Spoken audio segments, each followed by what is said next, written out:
C'est demain, mardi 23 janvier 2024, que la Cour constitutionnelle fera sa rentrée solennelle, en prélude à cet événement auquel prendra part le général de brigade Brice Clotaire Oligui Nguema. Revenons sur les enjeux de cette année. Wilfried Bigamwamba. L'audience de rentrée solennelle de la Cour constitutionnelle marque le lancement des activités de la plus grande juridiction pour l'année 2024. L'ampleur de l'événement réside dans le fait que toutes les forces vives de la nation, responsables politiques et administratifs, institutionnels et religieux, entre autres, en tête desquels le président de la transition, chef de l'État, Brice Clotaire Oligui Nguema, seront rassemblés ici, précisément à l'auditorium baptisé Marie-Madeleine Borancho. Il sera question pour le président de la Cour constitutionnelle de la transition, Dieudonné Abba Owono, d'entretenir l'assistance sur l'historique, le rôle et les missions de l'institution gardienne des lois, tout en présentant le bilan des activités de la précédente session et singulièrement celui des 4 mois de la transition.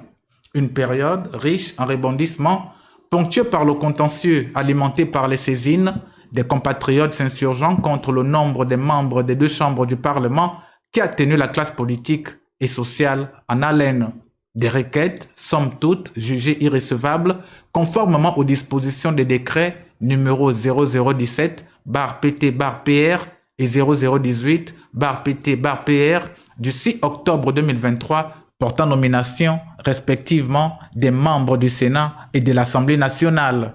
À la Cour, les faits marquants de cette période sensible, mais maîtrisée grâce à la vigilance du CTRI, mettent également à l'avant-garde moult audiences et autres réunions ayant pour intérêt commun la réussite du processus de la transition. Le volet perspective, avec en prime le calendrier électoral, l'élaboration de la nouvelle constitution et du nouveau cadre juridique auquel se greffe l'orientation du CTRI visant le respect inconditionnel des dispositions de la charte de la transition ne sera pas en reste. Le président de cette haute juridiction pourrait, une fois encore, indiquer avec insistance la place importante au plan juridictionnel, administratif, institutionnel, mais aussi social de l'institution qu'il préside.